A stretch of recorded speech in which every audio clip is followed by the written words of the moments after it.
Pues vamos a dar comienzo con esta mesa novena, intitulada Posesiones demoníacas. Les cuento rápidamente cuál va a ser la dinámica. Cada ponente cuenta con 20 minutos. Al final de cada una de las comunicaciones tendremos aproximadamente unos 10 minutos para unas cuantas preguntas y respuestas. Bueno, sin más preámbulo, comencemos con el licenciado Carlos Enrique Torres Monroy. Él es licenciado aquí de casa, es licenciado en Historia por la Escuela Nacional de Antropología e Historia, y su línea de investigación son las posesiones o manifestaciones demoníacas. Y va a participar el día de hoy con la ponencia que se intitula La posesión diabólica en la historia del pentecostalismo mexicano.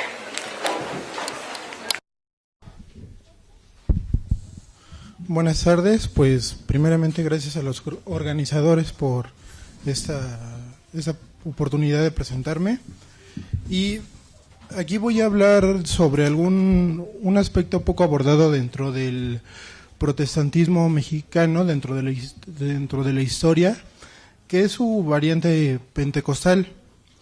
La bibliografía tradicional de este tema ha ubicado el origen del movimiento pentecostal en los primeros años del siglo XX, dentro de la denominación metodista, en un entorno de cultos carismáticos exacerbados que están influidos por la interpretación de los hechos de los apóstoles, texto que narra cuando los seguidores de Cristo comenzaron a hablar en otras lenguas, por acción del Espíritu Santo, mientras que denominaciones protestantes más institucionalizadas interpretan este episodio como un hecho que cumplió la función de evangelizar en otros idiomas.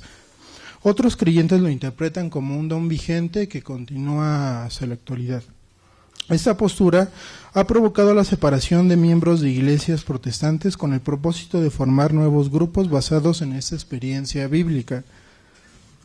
Tal sería el caso de Charles Parham y sus discípulos como William Seymour en los Estados Unidos y Willis Huber en Chile, en donde hubo un cisma entre los metodistas. Con respecto al pentecostalismo en México, se ha rastreado su origen en 1905, gracias al trabajo de unos misioneros en el pueblo de Nacosari, en Sonora. No obstante, fue hasta 1914 cuando una mexicana que había vivido en Los Ángeles y que fue discípula de William Seymour organizó un pequeño culto con sus familiares en Chihuahua, donde recibieron el don de lenguas.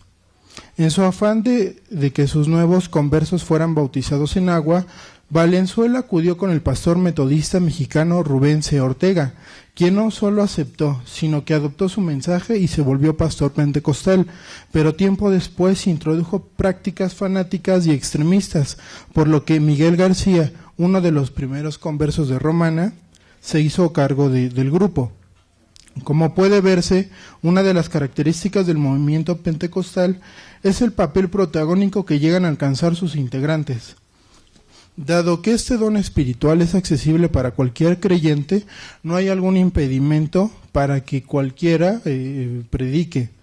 A diferencia de otros movimientos protestantes que preparan a sus predicadores en seminarios teológicos, los grupos pentecostales son propensos a escoger un liderazgo con base en el carisma, con base en la lectura superficial de la Biblia, en particular de aquellos textos que hablan de la experiencia del Pentecostés, como por ejemplo el Evangelio de Marcos, que habla sobre la potestad de los creyentes para sanar enfermos y expulsar demonios. Ahora bien, con respecto a las fuentes para estudiar este fenómeno en México, contamos con órganos de difusión, boletines, revistas, como por ejemplo El Consejero Fiel, La Luz Apostólica, El Camino a la Vida, Luz y Restauración, El Exegeta, entre otros. La mayoría de estos se publicaron en los años 30, 40, 50 y su periodización depende, no hay unos que tienen más tiraje, otros que tuvieron menos. La característica de estas fuentes es que encontramos expresiones religiosas de los integrantes de este cuerpo, que serán muy difíciles de encontrar en otros periódicos protestantes como metodistas, digamos el Abogado Cristiano, el Faro, instituciones más institucionalizadas que le dan más peso al trabajo de campo, a la reflexión, a las noticias, y donde es muy difícil encontrar expresiones o manifestaciones de los creyentes.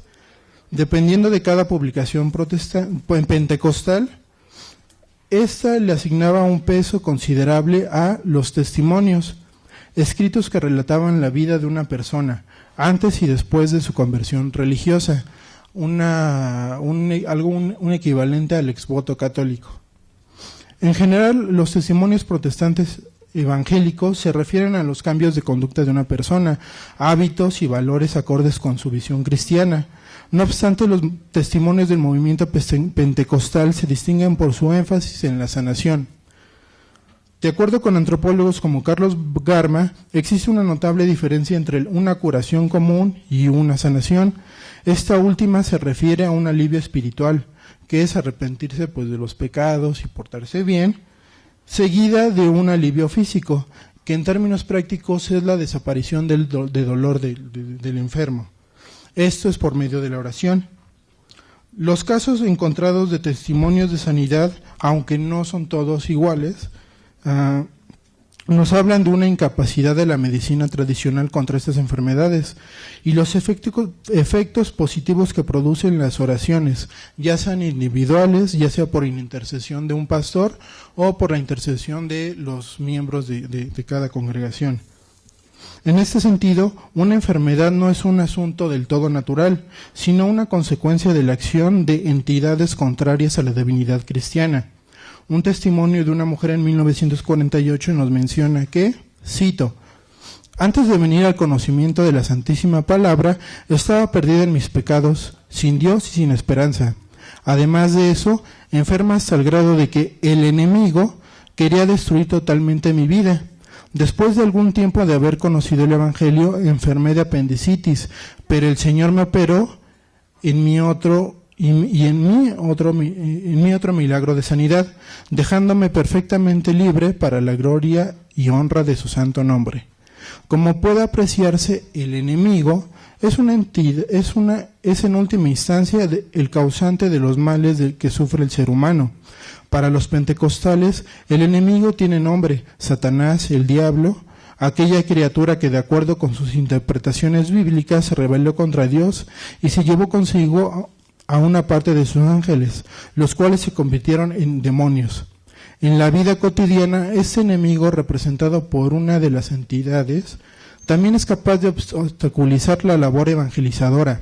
En 1940, un pastor responsabilizó al enemigo durante un viaje misionero en Veracruz. Cito: «Doy gracias a mi Señor Jesucristo porque yo fui uno de sus soldados, enviado a una vasta zona denominada Alto Tonga. Fui a la guerra contra un enemigo muy fuerte y poderoso, y al enfrentarme con él me sentía caer. El enemigo trataba de invadir todo mi ser, mas al instante me comuniqué con mi capitán. Él me envió su auxilio. El diablo, no conforme con esto, viendo que no pudo consumar su hazaña, un día estando una de mis hijas, llamada Silvia, una bestia de carga la atropelló, y otro día un perro le mordió la cara. Mas Dios todavía guardaba con su vida porque yo estaba invadiendo el territorio de Satanás por medio de Cristo». Este caso muestra cómo un relato va nutriéndose gracias a la lectura de la Biblia, adaptando elementos como la guerra espiritual. En otros testimonios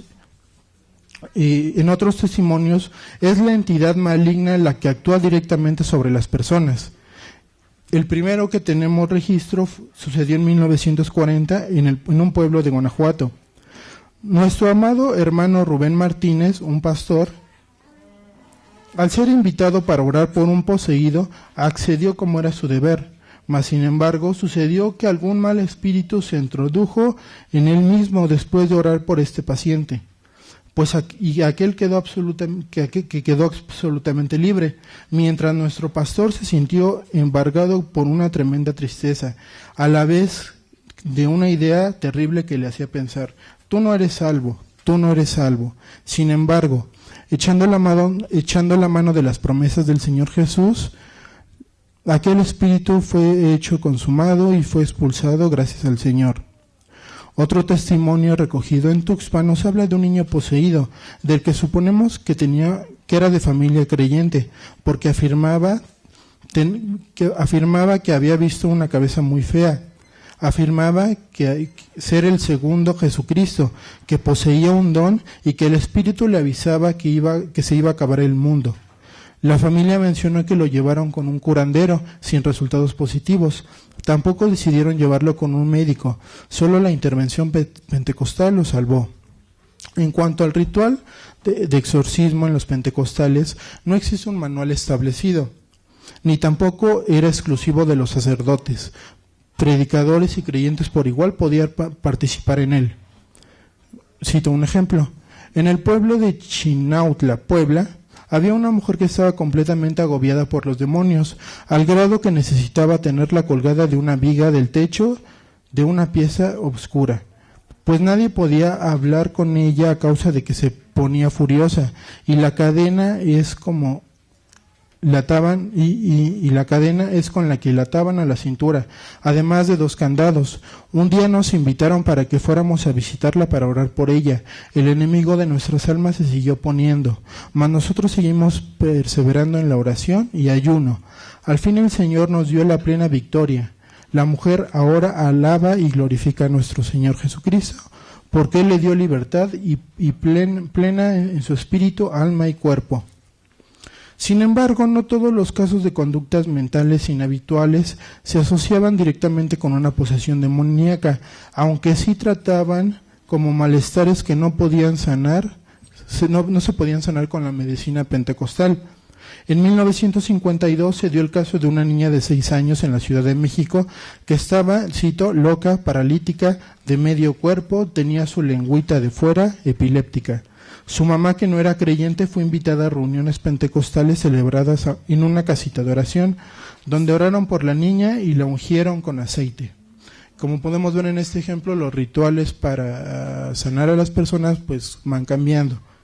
Otro testimonio, esta vez directo, de una mujer de Tlaxcala, nos habla de una experiencia similar. El día 8 de septiembre de 1941 comí bastante y sintiendo sueño me fui a dormir, y al despertar sentí algo anormal en mi cuerpo y al mismo tiempo me vinieron unos ataques dándome uno tras otro, de tal manera que casi no estaba en cordura. Lejos como estaba en los caminos de Dios y sin saber que Él me podía sanar, mis padres recurrieron a doctores, pero no sentí ningún alivio. Por el contrario, yo estaba peor. Las convulsiones me vinieron a cada momento, más seguidas, y sentía que mi vida se iba a terminar. Llegó una hermana de la fe en Jesucristo. Ella les habló a mis padres de la sanidad divina y les dijo que si ellos querían podían ir con unos hermanos a orar por mí. Ellos, en su angustia, viendo que el estado en el que me encontraba, aceptaron. Como a las 4 de la tarde vino el hermano pastor de la iglesia Pentecostés a orar por mí. Prometió regresar en la noche. Como a las 8 llegó con algunos hermanos más que le acompañaban. Las convulsiones me seguían y me sentía peor a cada momento. Fui sanada esa misma noche. Al día siguiente me volvió a dar otra convulsión, pero desde entonces yo quedé completamente sana. Los ataques no me han vuelto a dar más y yo quedé completamente sana. El Señor no me ha salvado del cuerpo, también me ha salvado del alma. Cierro cita. Aunque estos testimonios no hablan de una posesión demoníaca directa, el hecho de ser pentecostales relaciona con la acción del enemigo y sus fuerzas malignas como causantes de estos males, cuyo fin depende solo de la sanación y de los rituales carismáticos pentecostales. Esta religiosidad terminaría por contagiar a otras iglesias pentecostales, como por ejemplo la metodista. En los años 70, algunos miembros de esta iglesia comenzaron a organizar cultos en los que practicaban el don de lenguas, sanación de enfermos, visiones, entre otras manifestaciones. Se cuenta de un joven metodista que ante una petición de ayuda espiritual reaccionó con acciones les llamaron demoníacas, como por ejemplo el cambio de voz, los insultos y agresiones. Aunque después se aclararía que el joven había tomado alcohol, se aceptó el hecho como una intervención maligna.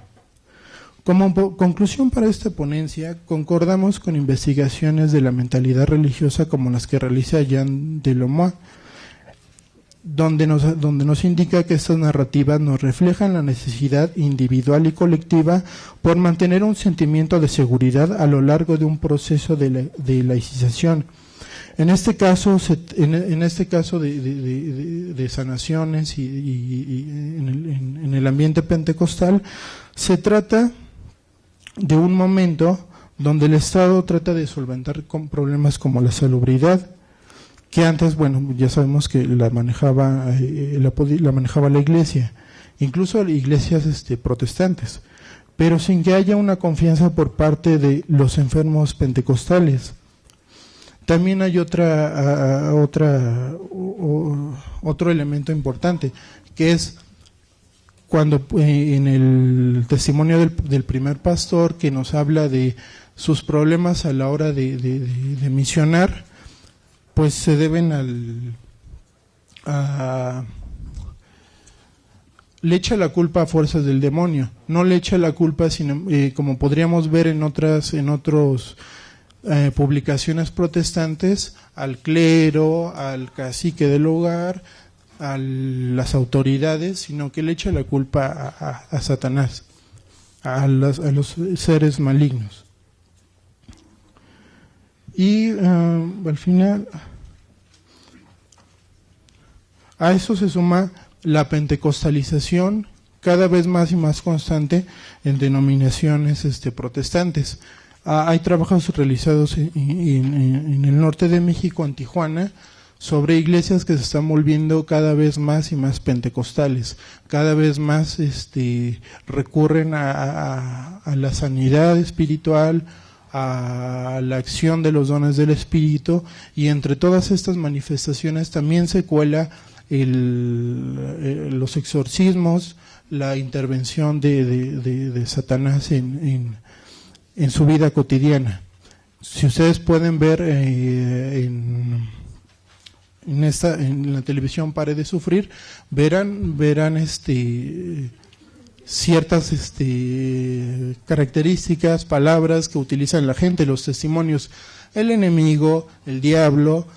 En las iglesias pentecostales chiquitas es igual, se manejan testimonios donde es el enemigo el que me enferma, no me consigue trabajo, y dependiendo de la iglesia, de las iglesias, a mí me ha tocado ver una niña que estaba gritando como loca, estaba blasfemando, diciendo cosas malas, y se la llevaron para hacerle una sanación pentecostal, lo que es una oración, una intercesión, y al final la ungieron con aceite. Entonces, para concluir y terminar, este es un tema que va a seguir teniendo vigencia gracias a la explosión de estos movimientos. Nace uno, dependiendo del carisma de un pastor, puede nacer otro, se separan, nace otro y otro y otro. Y pues bueno, esto sería todo y muchas gracias por su atención.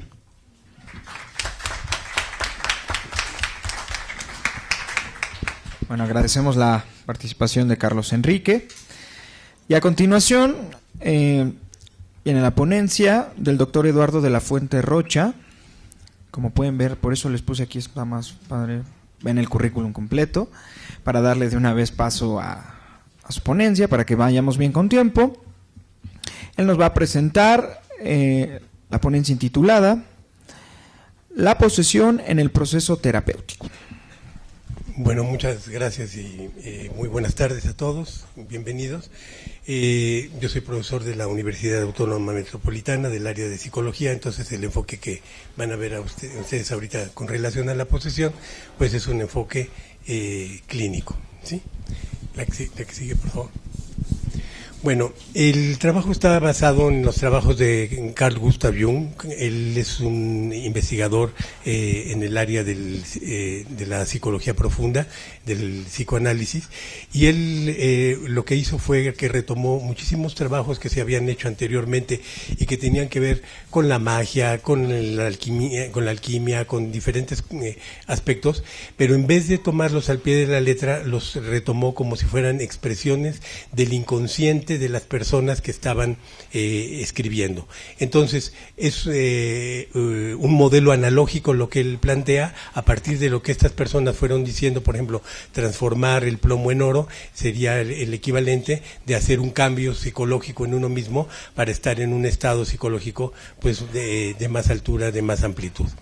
Entonces, él lo que hizo es ampliar el concepto de que no solamente lo que vivíamos en la infancia era importante para nuestra manera de pensar, sino todas las experiencias, y no solamente las que vivimos en esta vida, sino las que hemos vivido a través de toda la humanidad, y que de alguna manera genéticamente vamos heredando en un inconsciente que le llamó inconsciente colectivo. Él descubrió que dentro de nuestra mente existen, nosotros por ejemplo tenemos pensamientos, pero nosotros no somos esos pensamientos. Nosotros podemos tenerlos o dejarlos de tener. Podemos tener sentimientos o dejarlos de tener. Podemos tener sensaciones o dejarlas de tener. Podemos tener planes, intuiciones y dejarlos de tener. Son elementos que van a participar en la vida de nosotros, pero que de alguna manera están, igual que la comida, que es parte temporal de nosotros y que nos permite seguir viviendo, pues todos esos pensamientos o todas estas experiencias del hombre son parte de nosotros. Y hay una conformación que se hace de estructuras que nos van a permitir en un momento dado tener una conducta. Por ejemplo, podemos estar poseídos por un complejo de odio o de inferioridad. Entonces, tiene un pensamiento ese complejo, tiene además una serie de sentimientos, tiene sensaciones corporales, ese mismo odio, etcétera. Entonces, este conjunto de elementos que en un momento dado nos puede poseer es lo que él le llamó complejo. Estos complejos entran dentro de la psique del hombre, y la psique está constituida como si fuera un centro de energía, pero es bombardeado cuando hay un dolor, hay situaciones muy difíciles para nosotros, ya sea por la infancia, ya sea por situaciones presentes que no podemos contener. Es bombardeado, y igual que un átomo se parte, también se puede partir la psique, y en ese momento se escinde. Y entonces cada una de las partes tiene su forma de comportarse autónoma, y entonces una puede empezar a alterar a la otra. Por eso ustedes pueden ver que en algunos casos, como los que explicaba el compañero en un momento antes, hay una parte que está actuando en contra de la otra. A veces es muy leve, pues a veces nosotros estamos perturbados por un mal pensamiento, ¿sí? Y hasta lo consentimos, y en otras ocasiones no, es algo que ya nos está invadiendo y nosotros no quisiéramos cargar con eso, pero nos invade, hasta llegar un momento en que podemos perder la razón. Entonces, por ejemplo, en el caso de una esquizofrenia, ¿sí? Entonces esos serían los complejos. La que sigue, aquí es la definición que ya les di de complejo. La que sigue, por favor. Sí, entonces está bien. Entonces dice, los complejos pueden surgir inesperadamente y dominar el funcionamiento psíquico más allá del control de la mente consciente. Ustedes, como yo, en muchas ocasiones habrán estado posesos por algunos de estos sentimientos, por ejemplo, lo que decíamos, un odio, un deseo de venganza. Entonces, esos en un momento dado ya están fuera de nuestro control y pueden estar manejando inconscientemente nuestras conductas. Las divisiones se efectúan no solo por las experiencias traumáticas de la infancia, como ya les expliqué hace un momento, sino también como respuestas a conflictos morales inmediatos dentro de la psique. Una gente que está, por ejemplo, en un combate, por ejemplo, un soldado actualmente y está en medio de una batalla, eso puede producirle una ruptura en su psique. ¿Sí? Y todo desequilibrio entonces va a tener su raíz en experiencias que nosotros vayamos teniendo. Un sentimiento doloroso o alguna representación de él se separó de la conciencia. Es algo que yo no pude contener, a lo mejor un abandono, y yo no lo pude contener, entonces lo aparto de mí y lo hago como si fuera algo diferente de mí. Entonces, el yo primordial, esa esencia que nosotros tenemos, esa constitución del yo, de un yo de ser yo mismo, no del yo que negocia con los demás, sino de la esencia mía, esa se parte, y en ese momento empieza a tener una división, y esto va a crear conflictos característicos de sentimientos en tonos complejos y disociaciones. Eso quiere decir que va a empezar a actuar sobre nosotros. Si es una etapa neurótica, por ejemplo, pues nosotros de repente empezamos a insultar a las gentes que queremos y no sé qué me pasó, perdóname, pero en realidad es una manera de posesión ligera. Pero en una posesión muchísimo más grande, entonces en ese momento sí ya estamos diciendo cosas y dicen, oye, ¿de qué está hablando esta persona? Ya está poseída, pero por otra, por algo que en un momento dado parece ser que no es la persona. Si ustedes van, por ejemplo, a un hospital psiquiátrico, pues van a encontrar gente que se cree Napoleón y al mismo tiempo puede tener 3 o 4 personalidades. Entonces cada una de ellas pueden estar actuando y unas pueden estar poseyendo a las otras.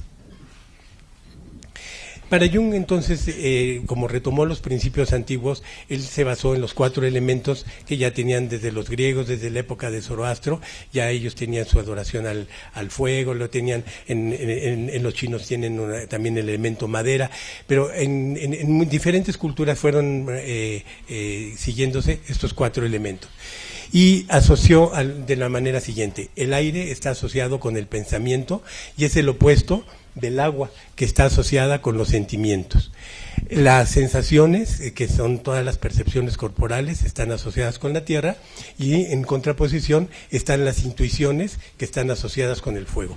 La intuición, para que lo podamos ver de una manera práctica, es, por ejemplo, toda la capacidad de planear, de prever nuestro futuro. Entonces, en el desarrollo de un individuo, pues lo primero que hace el bebé es empezar por las sensaciones. Entonces empieza todo el arrullo de la madre, lo toca, lo acaricia, le sonríe, lo alimenta, le da el calor del pecho, lo arrulla. Eso es lo primero que le da, y después entonces lo baña en el sentimiento, que sería el agua.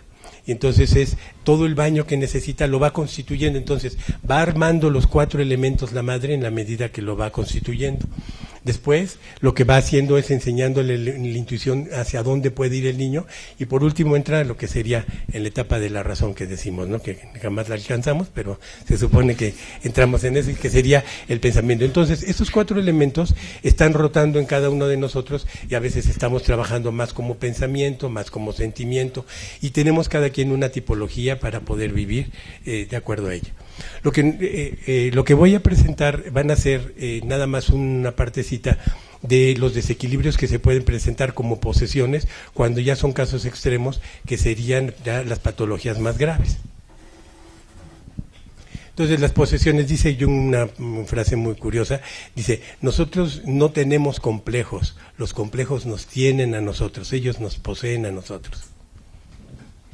Entonces, de las 4 formas de posesión que voy a hablar, va a ser de la depresión, pero no de la depresión leve, sino de ya una depresión mayor, una depresión psicótica, de la manía, de la paranoia y de la esquizofrenia. En el caso de la depresión psicótica, entonces, bueno, nosotros lo que tenemos es una rabia enorme de que no hemos podido conseguir algo, de que no podemos tener una situación, y entonces toda nuestra frustración la mandamos al inconsciente, a la sombra, y entonces lo que hacemos es que empezamos a funcionar con un sentimiento opuesto de grandeza, en el que todo se nos hace poco, que la gente no vale la pena, lo que les ofrecen no sirve. Lo ven muchas veces, por ejemplo, en un anciano deprimido que ya no quiere nada y que todo lo que le ofrecen se le hace poco, a una gente que ha perdido, por ejemplo, el trabajo, la posición, y que está muy deprimida, entonces empieza a botar todo. Va acompañado siempre de un sentimiento de inferioridad, que puede ser físico, que puede ser psíquico. El ego, o sea, el yo, que es la capacidad de negociar con el mundo, se desmoraliza, se siente que no vale la pena, hay falta de energía, la persona tiende a ser perfeccionista. Por ejemplo, se vuelven así los viejitos muy rezanderos y muy apegados a Dios, pero muchas veces no es un apego verdadero hacia Dios, sino es un encubrimiento de su odio y de sus malos sentimientos. Eso no quiere decir que todos los viejitos, pero muchas veces cuando veamos, dicen que detrás de la cruz está el diablo. Cuando veamos una cosa muy exagerada para un lado, hay que sospechar la otra, ¿no? Dificultades para dormir, bueno, eso el deprimido se despierta constantemente. Durante la depresión puede el sujeto alterar su conducta, a veces roba, a veces engaña, a veces miente. Bueno, aquí tenemos cómo sería la tipología en el caso del depresivo. el problema fundamental lo tiene en el elemento aire, es decir, en el pensamiento. Los pensamientos, él dice que busca formas altas de pensamiento, él es grandioso, pero lo que está ocultando en el fondo es que él se siente menos, que él se considera que no vale la pena, que su vida a lo mejor no ha servido, de que lo que tiene no es suficiente, y esos son los pensamientos, eso es lo que lo tiene atrapado. Está atrapado por pensamientos oscuros. En el caso de una depresión mayor, de una depresión grave, entonces puede sentir que la vida no vale la pena, que más vale morir, por ejemplo. Y en el opuesto, que son los sentimientos, eso lo tiene en la función inferior, es lo que tiene más relegado, y entonces ahí tiene una autocrítica enorme, es un juez durísimo con los demás, se autocastiga, se encierra, tiene sentimientos de confinación.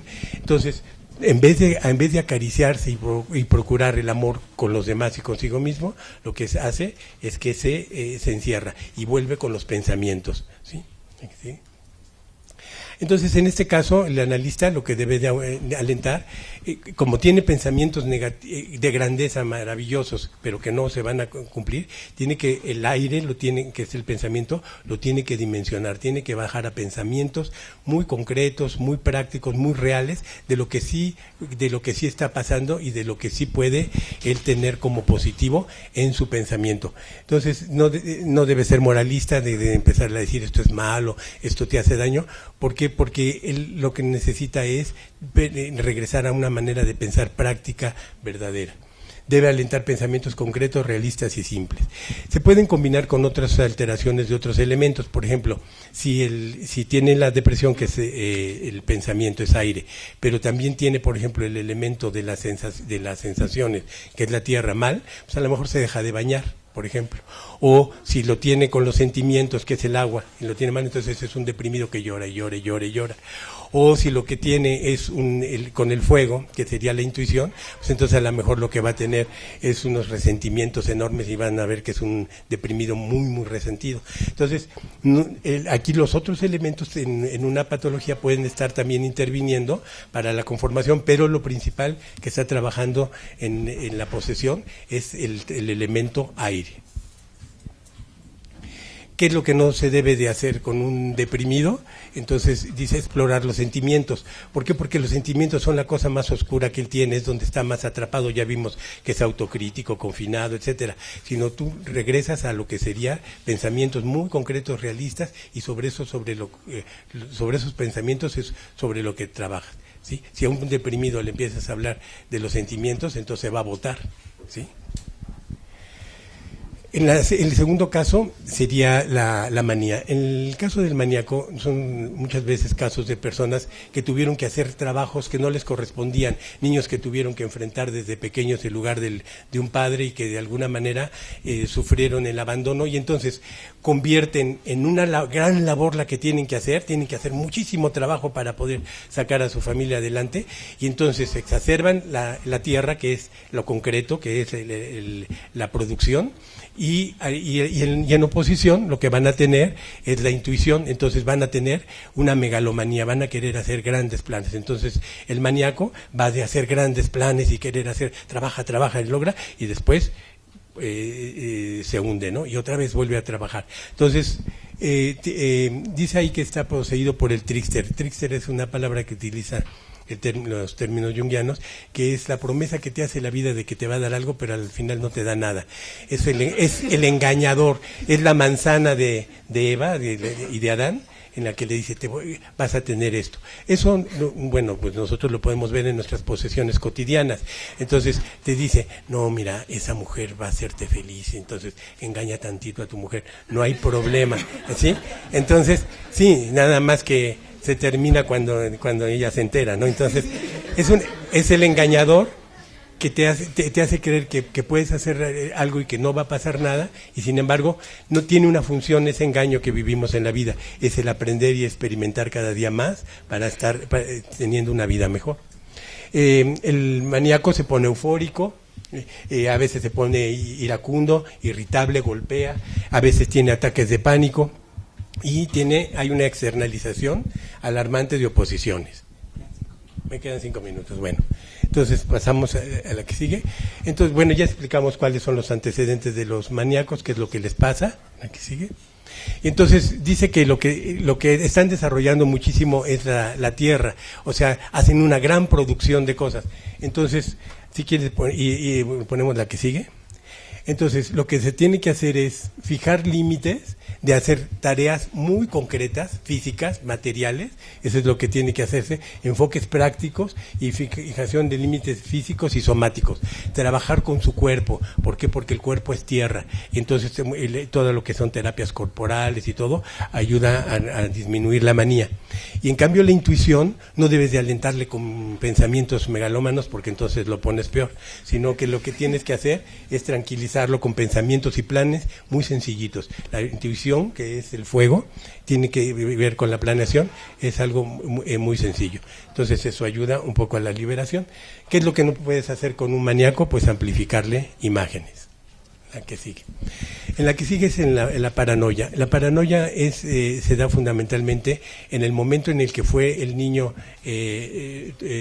tomado por la madre, pero la madre no lo envuelve con el suficiente amor para crearle una confianza básica.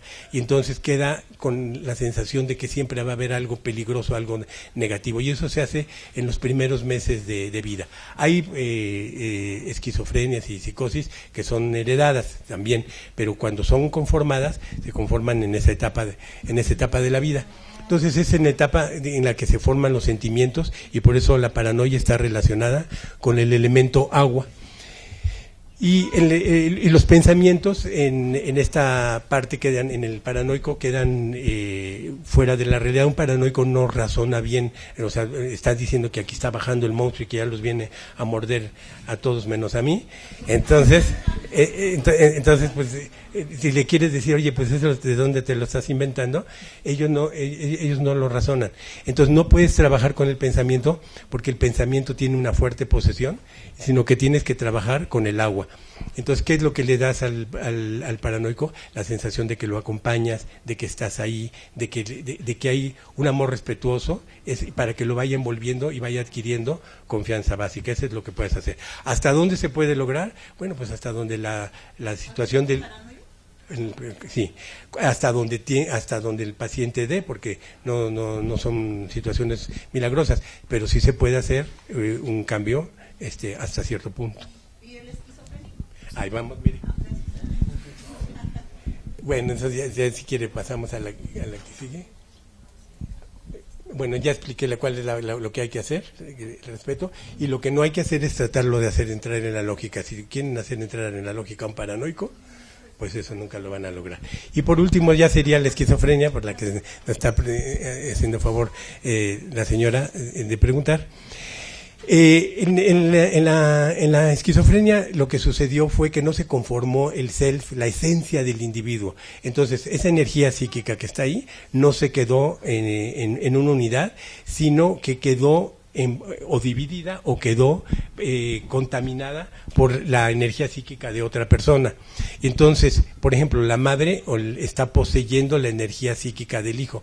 Entonces, de alguna manera, el hijo no es él, es un poco lo que es lo que es la madre. Entonces no se termina de conformar. Entonces todo lo que es el juicio de realidad no se puede conformar bien porque no se termina de constituir como un ser.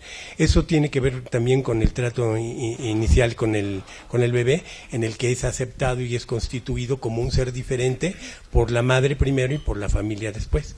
Entonces eso es lo que se refiere. Entonces dice que no hay una buena relación entre el self, que es lo que son ellos mismos, y el ego, que es la manera de tramitar con la realidad. Entonces el esquizofrénico pues le cuesta trabajo tramitar con la realidad. ¿Qué sigue? Entonces ese trabajo ya es con el fuego. Entonces, a diferencia de los otros, entonces, ¿por qué? Porque es la intuición. El esquizofrénico lo que hace es que tiene una capacidad de intuir, pero intuir sobre lo que es el inconsciente colectivo. Entonces, puede percibir cosas que los demás no estamos percibiendo, pero que no conforman la vida cotidiana. Entonces, esto es lo que hay que dimensionar, estas intuiciones. ¿Sí? Mande. Oyen voces y tienen sensaciones que no son para nosotros no son reales, pero para ellos sí. Cuando nosotros heredamos, genéticamente, heredamos un paquete ya psíquico en el que viene el aprendizaje de todas las generaciones anteriores, y ahí viene esa información y ellos contactan con esa información. Ya casi y a mí me falta un minuto. Entonces dice... Tienen delirios de grandeza, inferioridad, la autoestima está comprometida en el ego, hay una imagen compensatoria en el inconsciente, tratan de compensar las cosas negativas que tienen con situaciones positivas, y dice que la imagen de minusvalía comprimida guarda mucha energía instintiva.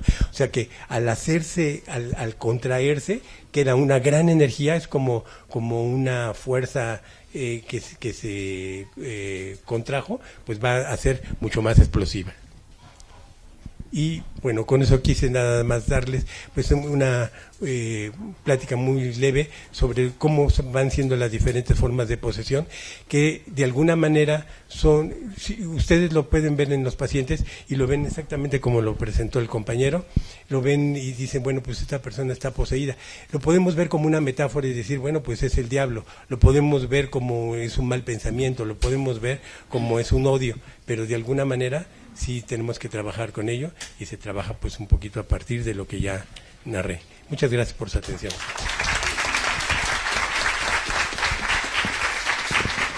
Agradecemos al doctor de la Fuente. Veo la cara de todos que se sintieron reflejados. Yo estaba muy espantado, ¿verdad? Porque yo creo que soy de las 4 cosas. Bueno, a continuación vamos con la participación de 2 compañeras, de Diana Luciano Alvarado y de Patricia Moreno Carrillo. Ellas nos van a presentar la ponencia intitulada Posesiones demoníacas, enfermedades mentales y el psicoanálisis. ¿Sí es ese?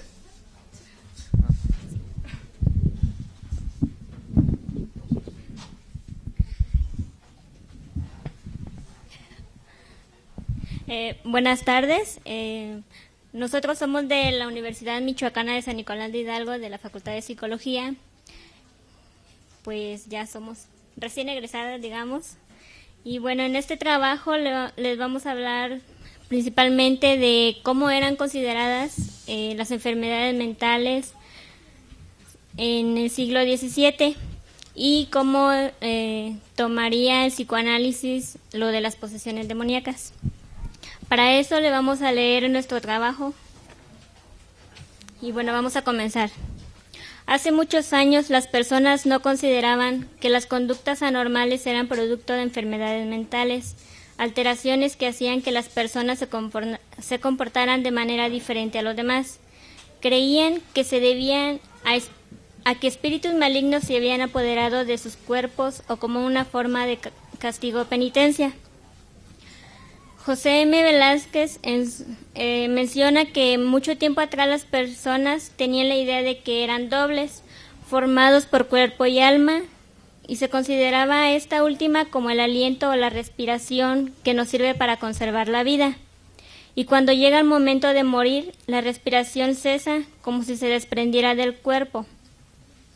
Para los primitivos habitantes, el alma tenía ciertos poderes, como en el sueño, que puede salir del cuerpo y trasladarse a otro lugar o presentarse como fantasmas. Freud retoma a Rank respecto a la idea del doble, donde menciona que el doble era una seguridad contra el sepultamiento del yo, una enérgica desmentida del poder de la muerte. Se mantenía la creencia de que al momento de morir el alma salía del cuerpo y podía pasar a otro. De esta manera lo único que moría y desaparecía era el cuerpo, pero el alma permanecía por toda la eternidad reencarnando en un nuevo ser. En el siglo XVII, cuando la locura se presentaba, se consideraba que el loco estaba poseído por un espíritu maligno, el cual se había introducido a su cuerpo y lo obligaba a realizar actos extravagantes o peligrosos, y lo que les importaba era ahuyentar a estos demonios que habían tomado posesión del cuerpo, no importaba el medio que se utilizara.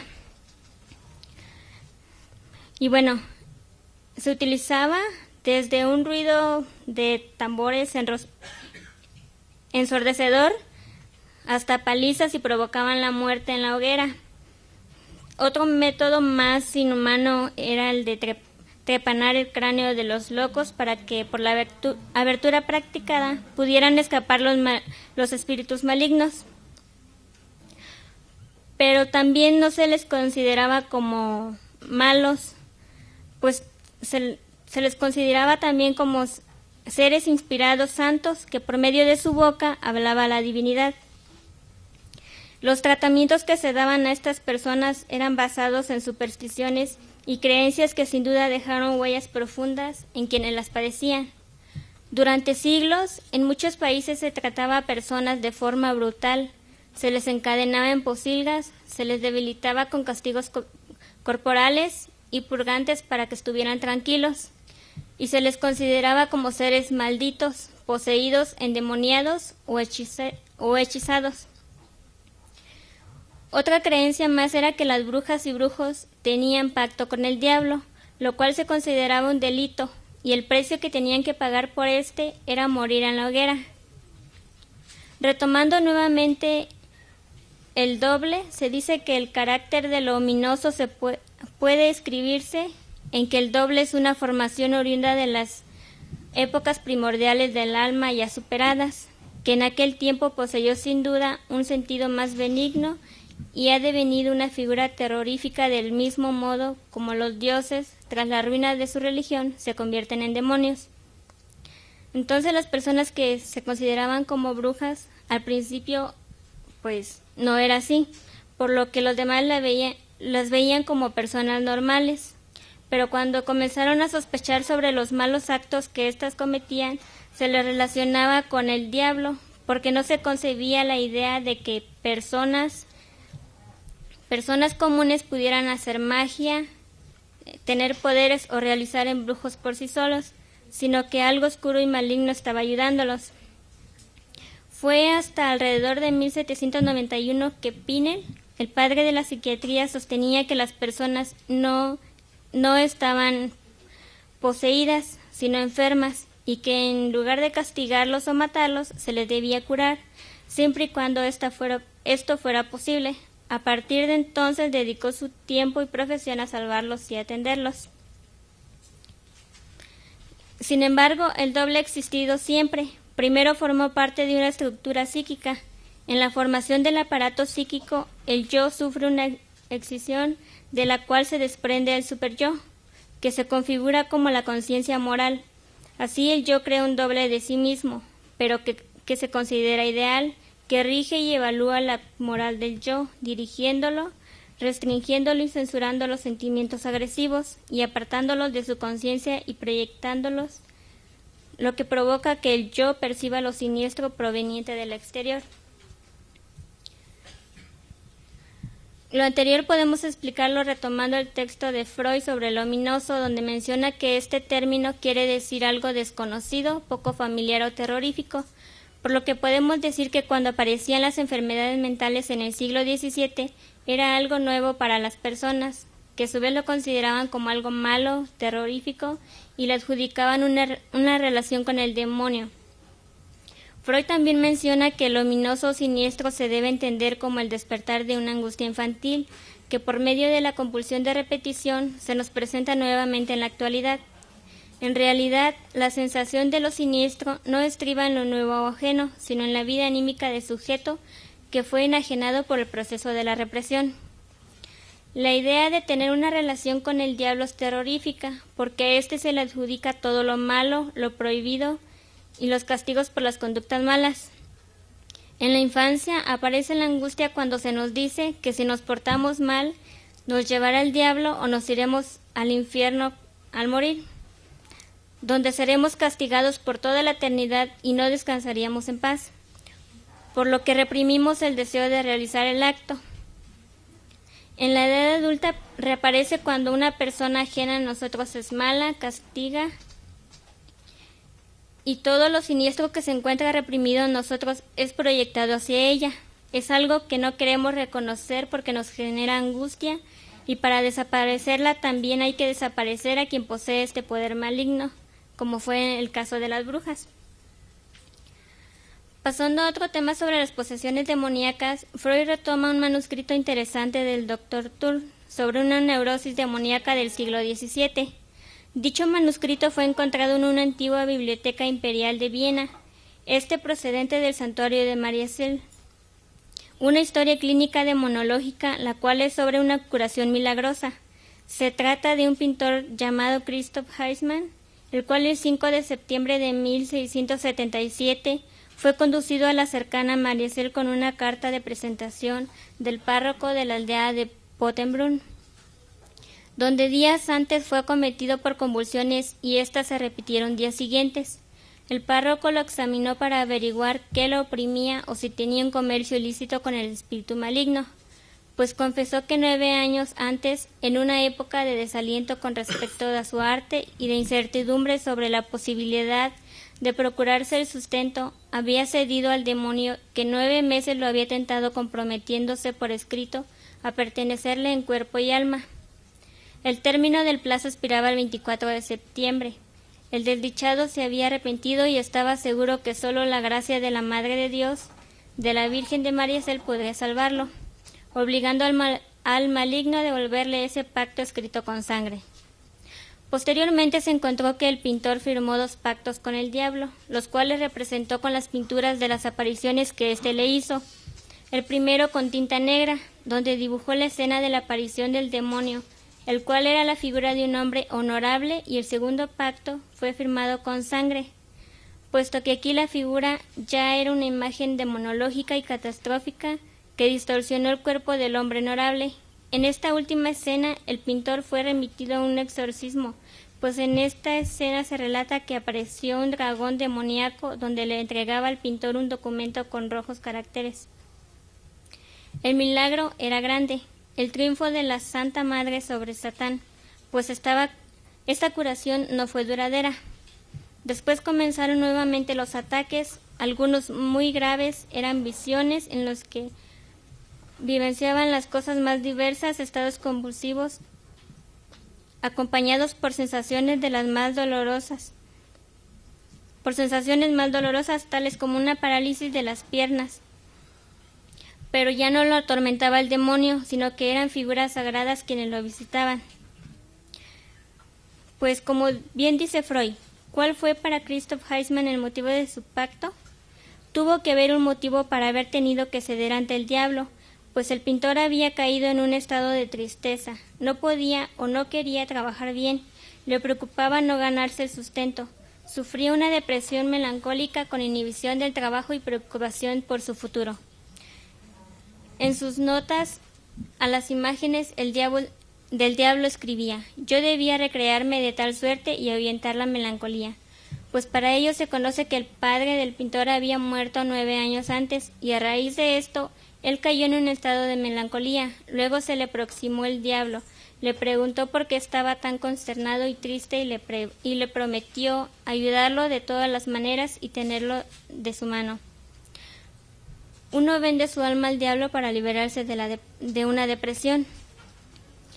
Es importante mencionar que en el primer escrito con tinta negra el pintor rezaba lo siguiente: yo, Christoph Heisman, me suscribo con este señor a ser su hijo carnal por 9 años.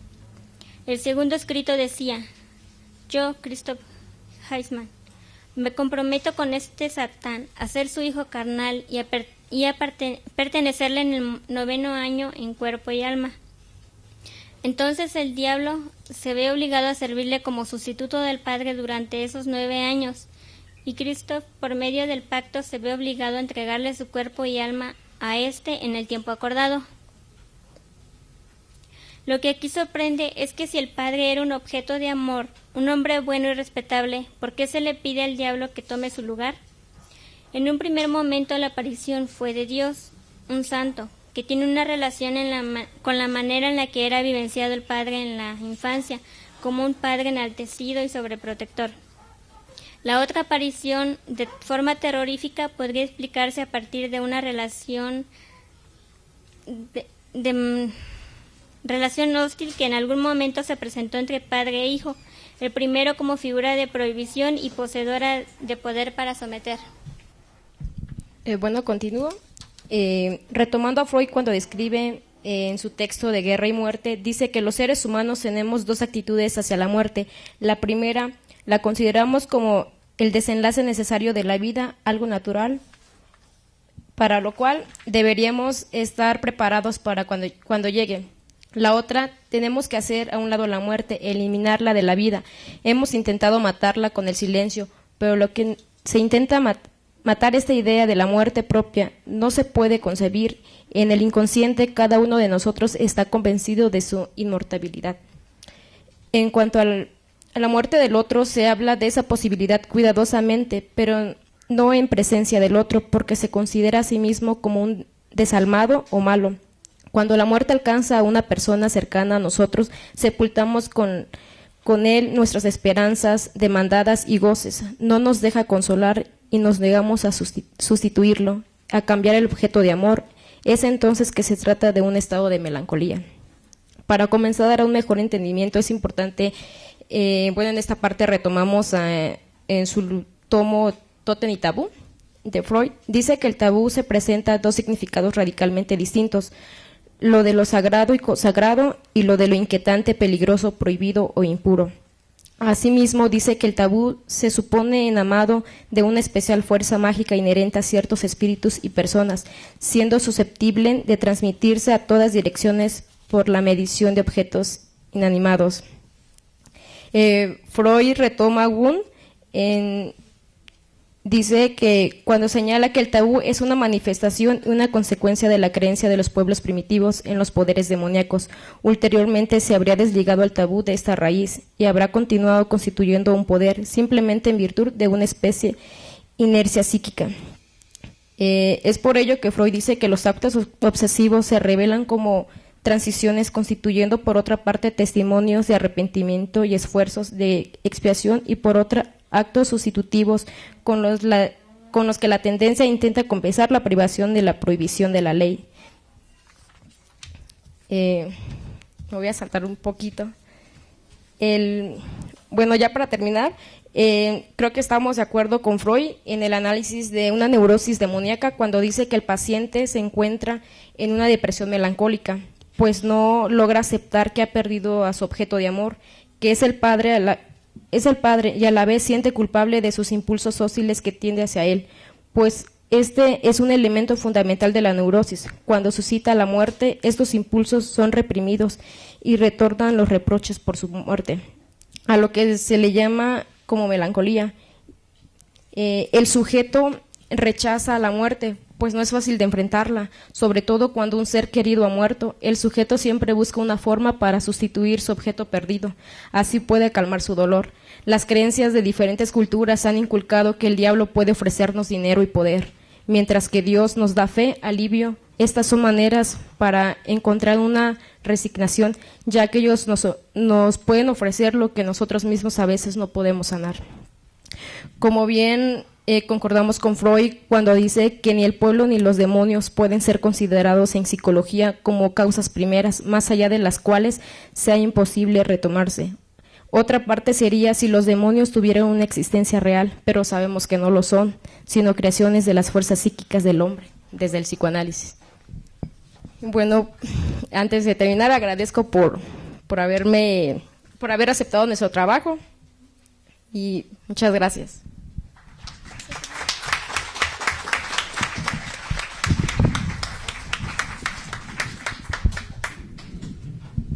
Bueno, agradecemos la participación de Diana y Patricia. Y para terminar la mesa, cedo la palabra al licenciado Ángel José Lara Pérez. Ahí tenemos su currículum, pero para que nos dé, no se los leo, para que nos dé más tiempo al final para aprovechar con preguntas. Ahí está. Y bueno, su ponencia se intitula Exorcismos en una parroquia católica veracruzana desde una visión antropológica. Sí, pues buenas tardes, y antes que nada también quisiera agradecer al comité por darme la oportunidad de presentar un trabajo. Una pequeña aclaración: lo que les voy a presentar forma parte de lo que es mi tesis de investigación de la maestría en antropología social de la UAP.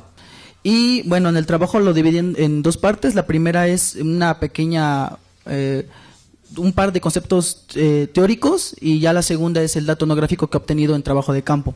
La siguiente, por favor. Bueno, quisiera comenzar con un pequeño epígrafe de un antropólogo argentino que se llama Maximiliano Constange, de la Universidad de Palermo, que dice: la razón central por la cual se teme al diablo es la misma por la que se teme a Dios. No es por su maldad, bondad o por el carácter destructivo o constructivo de su personalidad, sino por su imprevisibilidad. Bueno, entonces comienzo. En la investigación antropológica de la religión, Manuela Cantón menciona que el antropólogo no es un teólogo, ya que no presupone que exista una religión verdadera, ni buscar resolver el problema sobre una supuesta existencia de una realidad trascendente. Son más bien intentos por fijar creencias y conductas religiosas en el contexto del comportamiento social y cultural pautado de una sociedad determinada. Por su parte, Leticia Mayer señala que es necesario reconocer que existen algunos espacios sociales en los cuales el análisis cultural resulta más claro. El estudio de los rituales y los símbolos es, quizás, el campo más idóneo para observar la cultura. El rito, si bien no es exclusivo de la religión, como apunta Manuel Marsal, es sin duda el elemento más visible y permanente de ella. A lo largo de la historia de la humanidad, un rito antiguo y que se ha practicado en muchas culturas ha sido el exorcismo. Se tiene documentado que los babilonios ya realizaban exorcismos. Sin embargo, una de las religiones que quizá en su devenir histórico ha puesto más énfasis en ha sido el cristianismo católico romano, que incluso lo institucionalizó en el documento de Rituale Romanum de 1614. Entre la cultura contemporánea han surgido gran interés por el rito de exorcismo, ya que se pueden encontrar filmes, documentales, artículos de revistas que hablan del tema, ¿no? Por ejemplo, ¿quién ha visto esta clásica película del exorcismo, por ejemplo, ¿no? O incluso si nos metemos a internet y le ponemos exorcismo, pues nos va a aparecer un montón de documentales, pero bueno, todo desde esta perspectiva periodística, ¿no? Pero no, bueno, yo no he encontrado así como que realmente un estudio serio acerca del exorcismo. Entonces, pues es lo que pretendo hacer en mi tesis, ¿no? La siguiente, por favor. Bueno, entonces, para comenzar, exorcismo. Un teólogo italiano dice que Conrado Balducci señala que esta palabra proviene del griego exorcimos, la cual solo se conoce en el lenguaje eclesiástico, del verbo exorcizo, que posee 3 significados. El primero es hacer jurar, conjurar, pedir insistencia, y la siguiente es liberar del espíritu del mal. Este último concretamente es el significado habitual técnico de la palabra, ¿no? Es decir, es expulsar, ¿no? La siguiente, por favor. En palabras del presbítero José Antonio Fortea, un exorcismo, cito, es el rito por el que se ordena al demonio salir del cuerpo de un poseso. La esencia del exorcismo es la conjuración, es decir, la orden dada al demonio en el nombre de Jesús para que abandone ese cuerpo. Institucionalmente, como mencioné, en el ritual romano de 1998, porque el del 1114 digamos que es el antiguo, y en el 98 hubo una modificación por parte del Papa Juan Pablo II a raíz del Concilio Vaticano II y por petición de la Conferencia Episcopal Alemana, que le dijo le dijo el padre que el ritual era ineficaz. No sé si conozcan la película esta del exorcismo de Emily Rose. Entonces es de una historia verdadera de una chica de Alemania que le hicieron un exorcismo y pues fue ineficaz. Entonces por eso se quiso modificar, no lo quisieron eliminar, pero lo que hizo el Papa fue modificarlo, ¿no? Bueno, en continuo, entonces se apunta que de acuerdo con el catecismo de la Iglesia, dice que cuando la Iglesia pide públicamente y con autoridad en el nombre de Jesucristo que una persona o objeto sea protegido contra las acechanzas del maligno y sea sustraída de su dominio, se habla de exorcismo. La siguiente, por favor. En la Iglesia Católica existen exorcismos, como mencionaba Balducci, sobre lugares y cosas, incluido el reino vegetal y animal, que es la infestación local, con los que se prohíbe al diablo ejercer sobre ellos influencias malas, o exorcismos sobre las personas molestadas, que ya ven que luego muchas casas dicen que están embrujadas, ¿no? Entonces eso es lo que se refiere. Infestación personal o hasta poseídas por el demonio. Bueno, perdón, me quedé en exorcismos sobre personas molestadas, que es la infestación personal. Por ejemplo, el sacerdote, que ahorita les voy a hablar, él dice que por ejemplo hay unas personas que dicen que oyen cosas, que se quieren suicidar, que tiene que ver un poco con lo que decía el doctor, pues desde el punto de vista católico dice que es una infestación personal, o hasta las poseídas por el demonio, que ya es la posesión como tal, la posesión diabólica, que tiene la finalidad de liberar de las influencias maléficas y del poder de Satanás a dichas personas. Los exorcismos entendidos así se llaman públicos, oficiales, solemnes, si son hechos por el sacerdote autorizado y con las fórmulas y modalidades establecidas por la Iglesia, que son las que ya les mencioné que vienen en el ritual romano. En caso contrario, se trata de exorcismos privados. Entonces, digamos que el exorcismo debe ser público y también hay diferentes niveles, ¿no? Que digamos el menor puede ser un bautismo, el bautizo es un exorcismo menor, y el mayor es el con el que ya se le pide al demonio que salga de un cuerpo, ¿no? La siguiente, por favor. Octavio Patiño apunta que los exorcismos tienen que ver con la visión histórica del mal y la invasión del cuerpo por los demonios, los cuales pueden rastrearse desde los evangelios en la Biblia. Ayer, por ejemplo, una compañera hablaba de esas cuestiones del diablo, ¿no? Así pues, en el sistema de creencias católico y cristiano en general existe un ente sobrenatural, indivisible, divino y espiritual, que es de naturaleza maligno y en oposición binaria, en palabras levistrocianas, a la idea de Dios, ¿no? La siguiente. Ya el otro concepto, el de posesión demoníaca como tal, Fortea determina que posesión demoníaca es el fenómeno por el que un espíritu maligno reside en un cuerpo y en determinados momentos puede hablar y moverse a través de ese cuerpo sin que la persona pueda evitarlo. El espíritu maligno reside en el alma. En todas circunstancias sigue siendo libre e incapaz de posesión alguna. Solo el cuerpo es susceptible de sufrir posesión. Entonces la posesión es solamente del cuerpo. Por eso es que la persona hace muchas cosas y después de que le hacen el exorcismo, pues está en un aparente estado de que no sabe, no recuerda lo que hizo, ¿no? La siguiente, por favor. El nuevo ritual de exorcismo de 1998, en su punto 18 menciona que aquí esas vienen las características para que el sacerdote va a discernir si una persona necesita el ritual de exorcismo o no. Dice, según probado la praxis, se juzga como signos de posesión, hablar muchas palabras en una lengua desconocida o entender al que la habla, movilizar cosas distantes u ocultas, manifestar fuerzas por encima de la naturaleza de la edad o la condición del sujeto del poseso. Pueden ser indicios, pero no necesariamente son atribuidos a la posesión demoníaca. Existen otros signos de índole espiritual o moral, como la aversión vehemente a Dios, al santísimo nombre de Jesús, la bienaventura de la Virgen María, y a los santos, a la iglesia, a la palabra de Dios, a los objetos sagrados, a los ritos especialmente sacramentales y a las imágenes sagradas, ¿no? Por ejemplo, rápido les platico que en esta iglesia a donde estoy realizando la investigación, he visto que, por ejemplo, después de que les hacen la comunión, es un momento pues sumamente en el que esas personas se ponen en esos estados alterados de conciencia, ¿no? La siguiente, por favor. Bueno, es precisamente en el sistema de creencias religioso en el que surge entonces la figura del exorcista, del griego exorcites, que significa el que hace los exorcismos, de acuerdo a Balducci, quien entraña un ritual en donde se pretende consumar el vaciamiento o expulsión del cuerpo, la posesión de un ente demoníaco a partir de un dispositivo liberador y a la vez salvador, es decir, libera del demonio y pues salva del infierno, ¿no? Como una terapéutica que cura la enfermedad causada sin duda por la acción del demonio sobre el cuerpo, ¿no? Por ejemplo, aquí en este caso, pues, tiene que ver un poco también con estas aprensiones, ¿no? De que aquí se puede ver, por ejemplo, que la iglesia no está peleada de la ciencia, ¿no? Dice que es una enfermedad, ¿no? Pero la trata de una enfermedad espiritual, ¿no? La siguiente, ya es para aterrizar un poco aquí en México, por disposición del Vaticano, en cada diócesis en el mundo debe de haber a su disposición un exorcista para entender con las necesidades de los fieles. En México se encuentran 65 diócesis ubicadas en 18 arquidiócesis, lo que supone que en nuestro país haya 65 sacerdotes exorcistas.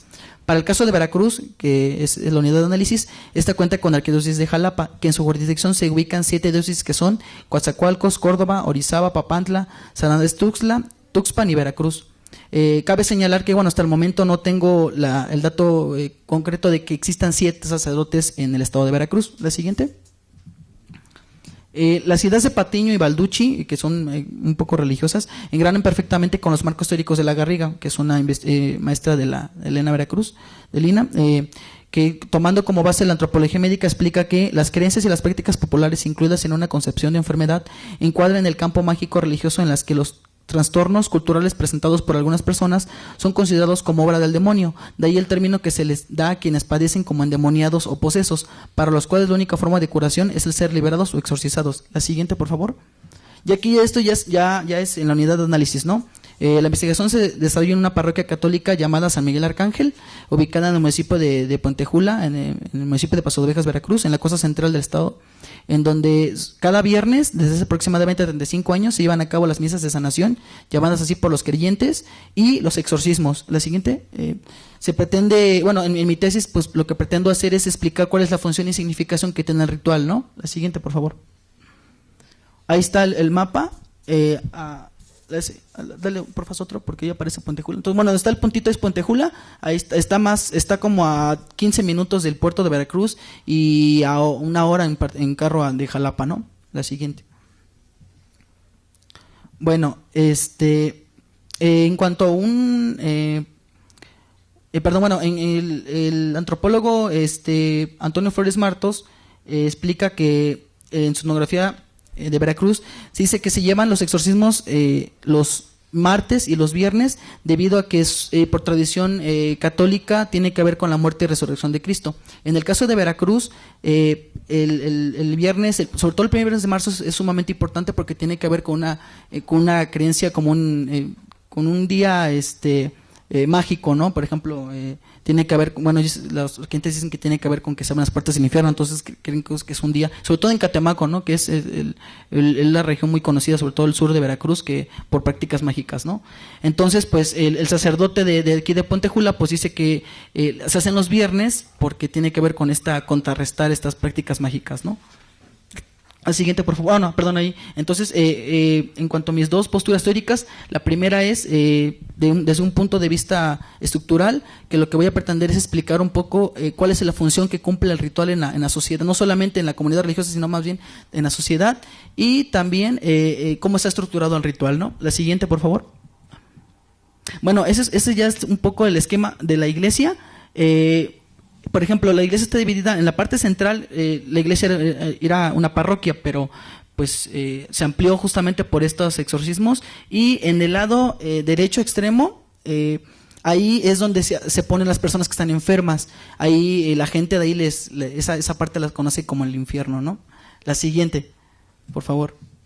Bueno, esa es la iglesia, esa es la foto de la parroquia. Eso es en un primer viernes de marzo. En un primer viernes de marzo aproximadamente van como 600 personas, que lo curioso es que son la mayoría de fuera de la región, o sea, incluso ni Puentejula es, ya por ahorita me estoy dando cuenta que no es católica, ¿no? O sea, en misa, en domingo van, por ejemplo, 100 personas, ¿no? Y la mayoría de personas son de fuera. La siguiente, por favor.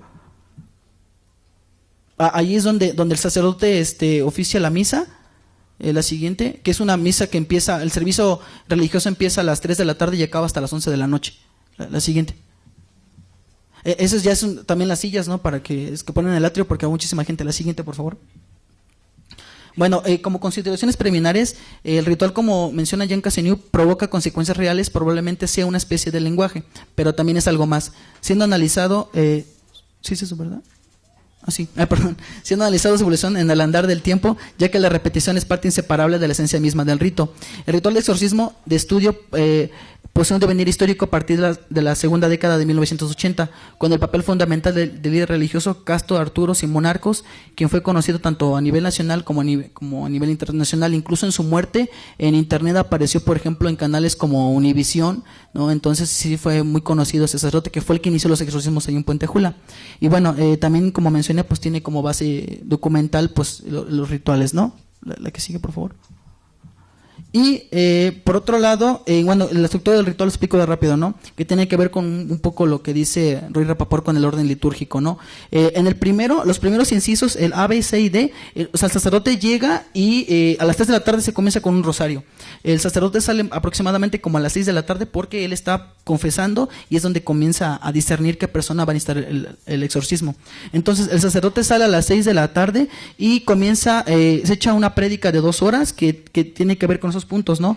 Que constantemente hace referencia a la presencia de entidades malignas, hace represiones en torno a prácticas mágico-esotéricas que ya les expliqué hace rato, el desuso de fetiches y la invocación de santos como San José, la Virgen María, la petición por la familia, el noviazgo y las vocaciones sacerdotales, y renuncia a las prácticas mágico-esotéricas por parte de los creyentes, ¿no? Y bueno, ya después pues ya sigue tal cual la misa, que es la liturgia de la palabra, la liturgia eucarística y la conclusión, y después hace una oración para el exorcismo para exorcizar el agua, y otra para la bendición de los objetos. Aquí lo que me he encontrado es que hay una irregularidad. Por ejemplo, yo las primeras veces que fui para mi tesis de licenciatura, me encontré que acabado la misa a las 11 de la noche, el sacerdote se metía, se hacía un cambio de vestuario, se ponía su estola morada, que eso está, por ejemplo, pueden checar el ritual romano y ahí dice cuáles son las especificaciones que tiene que tener el sacerdote, tanto personal, espiritual, como toda la parafernalia, ¿no?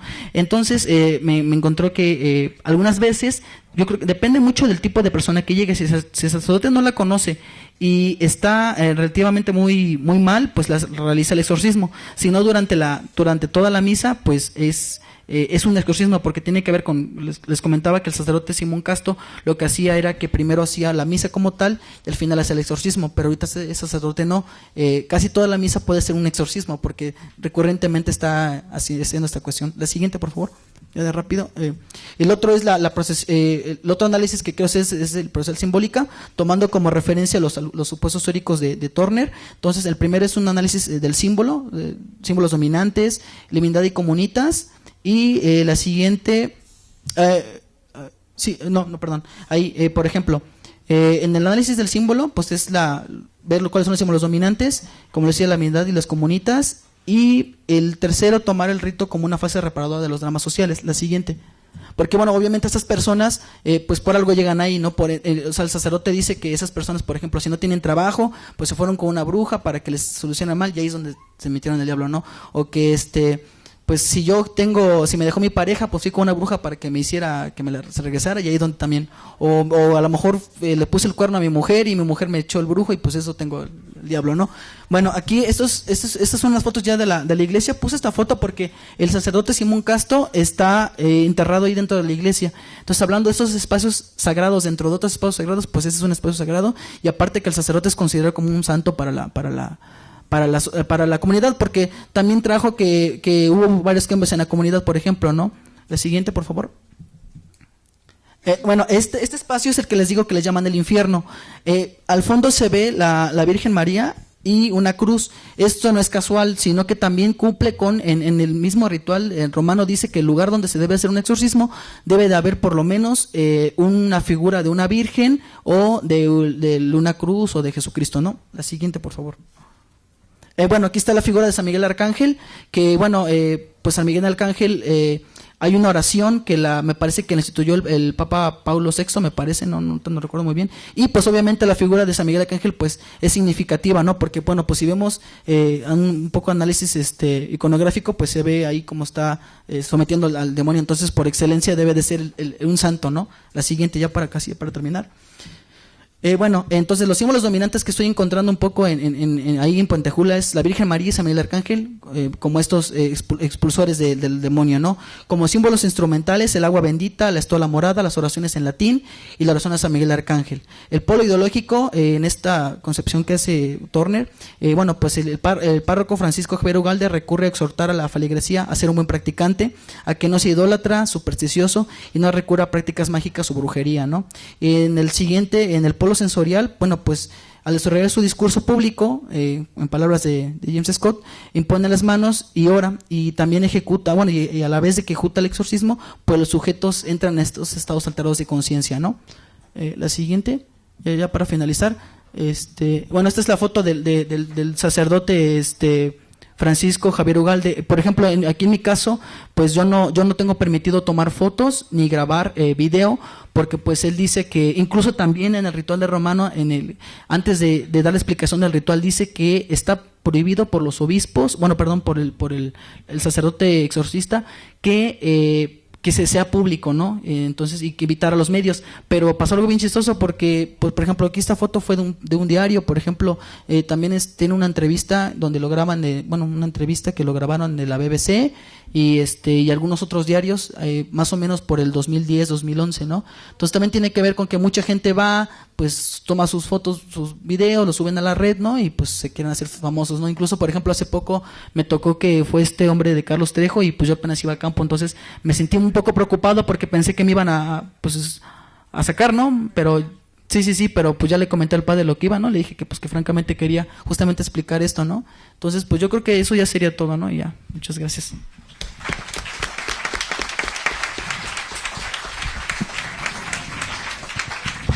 También agradecemos la participación de Ángel Yacet.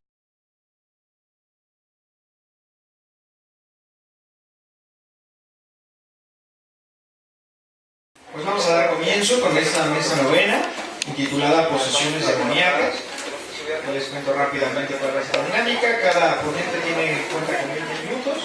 Al final de cada una de las comunicaciones tendremos aproximadamente unos 10 minutos para unas cuantas preguntas y respuestas.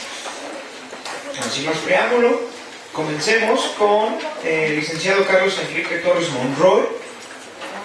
Él es licenciado aquí de casa, es licenciado en Historia por la Escuela Nacional de Antropología e Historia, y su línea de investigación son las posesiones o manifestaciones demoníacas. Y va a participar el día de hoy con la ponencia que se intitula La posesión diabólica en la historia del pentecostalismo mexicano.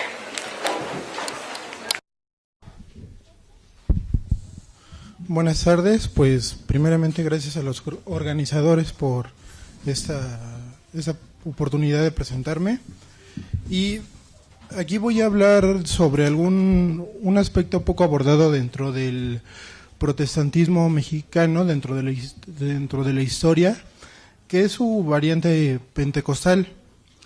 La bibliografía tradicional de este tema ha ubicado el origen del movimiento pentecostal en los primeros años del siglo XX, dentro de la denominación metodista, en un entorno de cultos carismáticos exacerbados que están influidos por la interpretación de los hechos de los apóstoles, texto que narra cuando los seguidores de Cristo comenzaron a hablar en otras lenguas, por acción del Espíritu Santo, mientras que denominaciones protestantes más institucionalizadas interpretan este episodio como un hecho que cumplió la función de evangelizar en otros idiomas. Otros creyentes lo interpretan como un don vigente que continúa hasta la actualidad. Esta postura ha provocado la separación de miembros de iglesias protestantes con el propósito de formar nuevos grupos basados en esta experiencia bíblica. Tal sería el caso de Charles Parham y sus discípulos como William Seymour en los Estados Unidos y Willis Huber en Chile, en donde hubo un cisma entre los metodistas.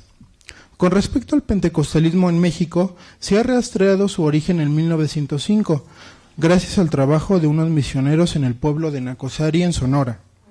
No obstante, fue hasta 1914 cuando una mexicana que había vivido en Los Ángeles y que fue discípula de William Seymour organizó un pequeño culto con sus familiares en Chihuahua, donde recibieron el don de lenguas. En su afán de que sus nuevos conversos fueran bautizados en agua, Valenzuela acudió con el pastor metodista mexicano Rubén, adaptando elementos como la guerra espiritual. En otros testimonios es la entidad maligna la que actúa directamente sobre las personas. El primero que tenemos registro sucedió en 1940 en un pueblo de Guanajuato. Nuestro amado hermano Rubén Martínez, un pastor, al ser invitado para orar por un poseído, accedió como era su deber, mas sin embargo sucedió que algún mal espíritu se introdujo en él mismo después de orar por este paciente, aquel quedó absolutamente libre, mientras nuestro pastor se sintió embargado por una tremenda tristeza, a la vez de una idea terrible que le hacía pensar: tú no eres salvo, tú no eres salvo. Sin embargo, echando la mano de las promesas del Señor Jesús, aquel espíritu fue hecho consumado y fue expulsado gracias al Señor. Otro testimonio recogido en Tuxpan nos habla de un niño poseído, del que suponemos que era de familia creyente, porque afirmaba que había visto una cabeza muy fea. Afirmaba que ser el segundo Jesucristo, que poseía un don y que el Espíritu le avisaba que se iba a acabar el mundo. La familia mencionó que lo llevaron con un curandero, sin resultados positivos. Tampoco decidieron llevarlo con un médico, solo la intervención pentecostal lo salvó. En cuanto al ritual de exorcismo en los pentecostales, no existe un manual establecido, ni tampoco era exclusivo de los sacerdotes. Predicadores y creyentes por igual podían participar en él. Cito un ejemplo. En el pueblo de Chinautla, Puebla, había una mujer que estaba completamente agobiada por los demonios, al grado que necesitaba tenerla colgada de una viga del techo de una pieza oscura, pues nadie podía hablar con ella a causa de que se ponía furiosa, y la cadena es como la ataban y la cadena es con la que la ataban a la cintura, además de 2 candados. Un día nos invitaron para que fuéramos a visitarla para orar por ella. El enemigo de nuestras almas se siguió poniendo, mas nosotros seguimos perseverando en la oración y ayuno. Al fin el Señor nos dio la plena victoria. La mujer ahora alaba y glorifica a nuestro Señor Jesucristo, porque Él le dio libertad y plena en su espíritu, alma y cuerpo. Sin embargo, no todos los casos de conductas mentales inhabituales se asociaban directamente con una posesión demoníaca, aunque sí trataban como malestares que no se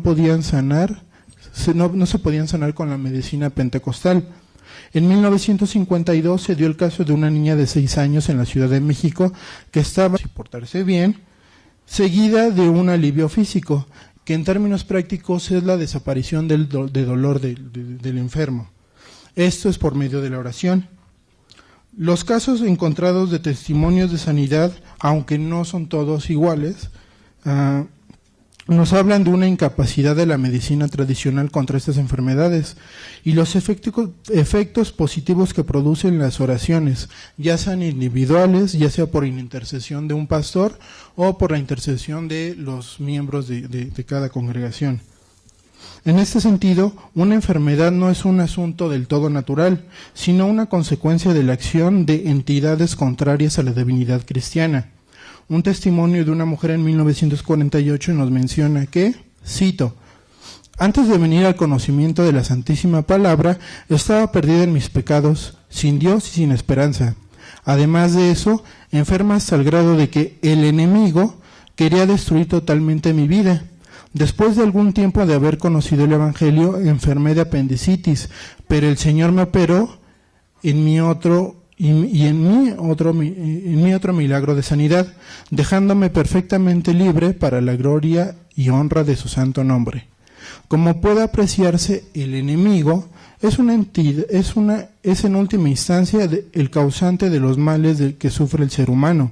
Para los pentecostales, el enemigo tiene nombre: Satanás, el diablo, aquella criatura que de acuerdo con sus interpretaciones bíblicas se rebeló contra Dios y se llevó consigo a una parte de sus ángeles, los cuales se convirtieron en demonios.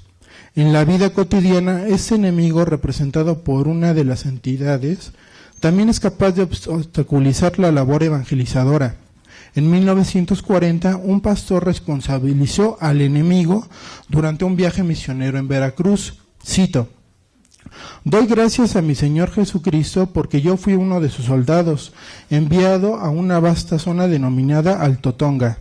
Fui a la guerra contra un enemigo muy fuerte y poderoso, que al enfrentarme con él me sentía caer. El enemigo trataba de invadir todo mi ser, mas al instante me comuniqué con mi capitán. Él me envió su auxilio. El diablo, no conforme con esto, viendo que no pudo consumar su hazaña, un día estando una de mis hijas, llamada Silvia, una bestia de carga la atropelló, y otro día un perro le mordió la cara. Mas Dios todavía guardaba con su vida porque yo estaba invadiendo el territorio de Satanás por medio de Cristo». Este caso muestra cómo un relato va nutriéndose gracias a la lectura de la Biblia. Adense Ortega, quien no solo aceptó, sino que adoptó su mensaje y se volvió pastor pentecostal, pero tiempo después introdujo prácticas fanáticas y extremistas, por lo que Miguel García, uno de los primeros conversos de Romana, se hizo cargo del grupo. Como puede verse, una de las características del movimiento pentecostal es el papel protagónico que llegan a alcanzar sus integrantes.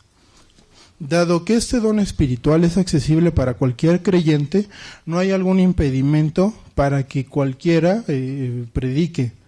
A diferencia de otros movimientos protestantes que preparan a sus predicadores en seminarios teológicos, los grupos pentecostales son propensos a escoger un liderazgo con base en el carisma, con base en la lectura superficial de la Biblia, en particular de aquellos textos que hablan de la experiencia del Pentecostés, como por ejemplo el Evangelio de Marcos, que habla sobre la potestad de los creyentes para sanar enfermos y expulsar demonios. Ahora bien, con respecto a las fuentes para estudiar este fenómeno en México, contamos con órganos de difusión, boletines, revistas, como por ejemplo El Consejero Fiel, La Luz Apostólica, El Camino a la Vida, Luz y Restauración, El Exegeta, entre otros. La mayoría de estos se publicaron en los años 30, 40, 50 y su periodización depende, no hay unos que tienen más tiraje, otros que tuvieron menos. La característica de estas fuentes es que encontramos expresiones religiosas de los integrantes de este cuerpo, que serán muy difíciles de encontrar en otros periódicos protestantes como metodistas, digamos El Abogado Cristiano, El Faro, instituciones más institucionalizadas que le dan más peso al trabajo de campo, a la reflexión, a las noticias, y donde es muy difícil encontrar expresiones o manifestaciones de los creyentes. Dependiendo de cada publicación pentecostal, esta le asignaba un peso considerable a los testimonios, escritos que relataban la vida de una persona antes y después de su conversión religiosa, un equivalente al exvoto católico. En general, los testimonios protestantes evangélicos se refieren a los cambios de conducta de una persona, hábitos y valores acordes con su visión cristiana. No obstante, los testimonios del movimiento pentecostal se distinguen por su énfasis en la sanación. De acuerdo con antropólogos como Carlos Garma, existe una notable diferencia entre una curación común y una sanación. Esta última se refiere a un alivio espiritual, que es arrepentirse de los pecados. Cito: loca, paralítica, de medio cuerpo, tenía su lengüita de fuera, epiléptica. Su mamá, que no era creyente, fue invitada a reuniones pentecostales celebradas en una casita de oración, donde oraron por la niña y la ungieron con aceite. Como podemos ver en este ejemplo, los rituales para sanar a las personas van cambiando. Otro testimonio, esta vez directo, de una mujer de Tlaxcala, nos habla de una experiencia similar. El día 8 de septiembre de 1941 comí bastante y sintiendo sueño me fui a dormir, y al despertar sentí algo anormal en mi cuerpo y al mismo tiempo me vinieron unos ataques, dándome uno tras otro, de tal manera que casi no estaba en cordura. Lejos como estaba en los caminos de Dios y sin saber que Él me podía sanar, mis padres recurrieron a doctores, pero no sentí ningún alivio. Por el contrario, yo estaba peor. Las convulsiones me vinieron a cada momento, más seguidas, y sentía que mi vida se iba a terminar. Llegó una hermana de la fe en Jesucristo. Ella les habló a mis padres de la sanidad divina y les dijo que si ellos querían podían ir con unos hermanos a orar por mí. Ellos, en su angustia, viendo que el estado en el que me encontraba, aceptaron. Como a las 4 de la tarde vino el hermano pastor de la iglesia Pentecostés a orar por mí. Prometió regresar en la noche. Como a las 8 llegó con algunos hermanos más que le acompañaban. Las convulsiones me seguían y me sentía peor a cada momento. Fui sanada esa misma noche. Al día siguiente me volvió a dar otra convulsión, pero desde entonces yo quedé completamente sana. Los ataques no me han vuelto a dar más y yo quedé completamente sana. El Señor no me ha salvado del cuerpo, también me ha salvado del alma. Cierro cita. Aunque estos testimonios no hablan de una posesión demoníaca directa, el hecho de ser pentecostales relaciona con la acción del enemigo y sus fuerzas malignas como causantes de estos males, cuyo fin depende solo de la sanación y de los rituales carismáticos pentecostales. Esta religiosidad terminaría por contagiar a otras iglesias pentecostales, como por ejemplo la metodista. En los años 70, algunos miembros de esta iglesia comenzaron a organizar cultos en los que practicaban el don de lenguas, sanación de enfermos, visiones, entre otras manifestaciones. Se cuenta de un joven metodista que ante una petición de ayuda espiritual reaccionó con acciones les llamaron demoníacas, como por ejemplo el cambio de voz, los insultos y agresiones. Aunque después se aclararía que el joven había tomado alcohol, se aceptó el hecho como una intervención maligna.